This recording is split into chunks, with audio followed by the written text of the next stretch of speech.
22 September 1980। এই তারিখটি 8-10টি সাধারণ দিনের মতো ছিল না। পৃথিবীবাসী এই দিনটি শুরু করে এক অশুভ সংবাদ শোনার মধ্য দিয়ে।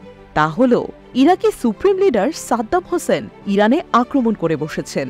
প্রথম বিশ্বযুদ্ধের পরের 100 বছরে মধ্যপ্রাচ্যের ইতিহাসের সবচেয়ে রক্তক্ষয়ী এবং মর্মান্তিক যুদ্ধই ছিল ইরাক-ইরান যুদ্ধ।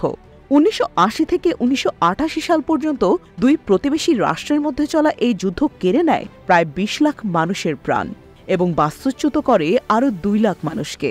উভয় পক্ষের ক্ষয়ক্ষতির পরিমাণ ছাড়িয়ে গিয়েছিল প্রায় 40,000 মার্কিন ডলার। তবে সবকিছু ছাপিয়ে একটা প্রশ্ন এখনো বিশ্বের সাধারণ মানুষের মনে নাড়া দেয় যে সাদ্দাম হোসেন কেন ইরানে আক্রমণ করেছিলেন।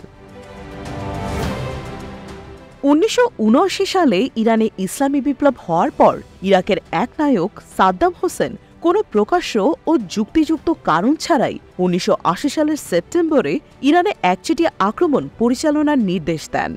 ওই সময় ইরাকের সমরবিদ ও গোয়েন্দারা ধারণা করেছিল যে বিপ্লবীরা ইরানে শাহপন্থী হিসেবে চিহ্নিত করে শত শত সিনিয়র সামরিক অফিসারকে হত্যা করেছে।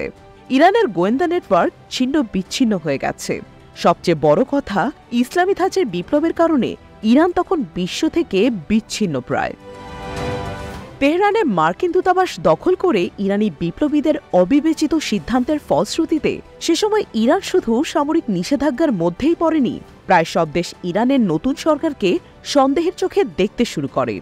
এমনকি ইরান তার শিয়া-ভিত্তিক রাজনৈতিক প্রভাব ও কথিত ইসলামী বিপ্লব রপ্তানির লক্ষ্যে পার্শ্ববর্তী রাজাশাসিত সুন্নি আরব দেশগুলোয় গোলযোগ সৃষ্টির চেষ্টা করে।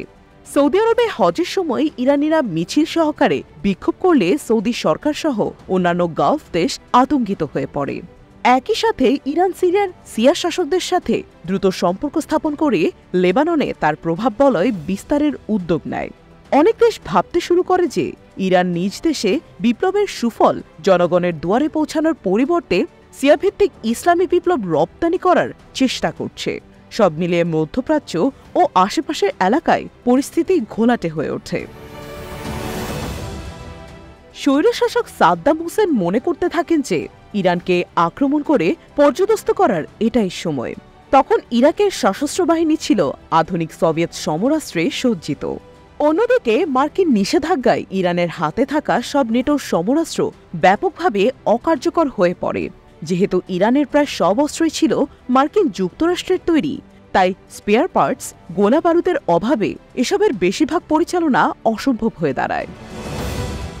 সে সময় কমান্ড চ্যানেলও ছিল অপরিপক্ক অফিসারদের হাতে। সাদ্দামের গোয়েন্দারা এমন ধারণা উপস্থাপন করেন যে যদি আটঘাট বেঁধে ওই অবস্থায় তীব্র আক্রমণ পরিচালনা করা যায় তাহলে ইরানের পরাজয় অবশ্যম্ভাবী। গোপনে রাজাশাসিত প্রতিবেশীরাও সাদ্দামকে এগিয়ে যাওয়ার সবুজ সংকেত দেন। ইরাক ঝাঁপিয়ে পড়ে বিশৃঙ্খল ইরানের ওপর, দখল করে নেয় ব্যাপক এলাকা। কিন্তু খুব অল্প সময়ের মধ্যেই ইরাকের সব হিসাব নিকাশ পাল্টে দেয় ইরানের সাধারণ সৈনিকেরা ও বিপ্লবী গার্ড বাহিনী। ন্যূনতম সেনা প্রশিক্ষণ নেয়া ইরানি যুবক, এমনকি যুবতীরা অকল্পনীয় বৈরী পরিবেশের সামনে রক সলিড প্রতিরোধ গড়ে তোলে। ইরাকের সুসজ্জিত সশস্ত্র বাহিনীকে হতভম্ব করে দিয়ে তারা সব এলাকা থেকে ইরাকি সেনাদের শুধু হটিয়ে ক্ষান্ত হয়নি, ইরাকের নিরাপত্তাকে হুমকির মুখে ফেলে দেয়। 1988 সালের 20 আগস্ট ইরাক-ইরান যুদ্ধ শেষ হয়। ইরানের বিরুদ্ধে হামলা শুরু করেছিল ইরাকি, কিন্তু ইরানিরা সফলভাবে ইরাককে ধরাশায়ী করতে সক্ষম হয়।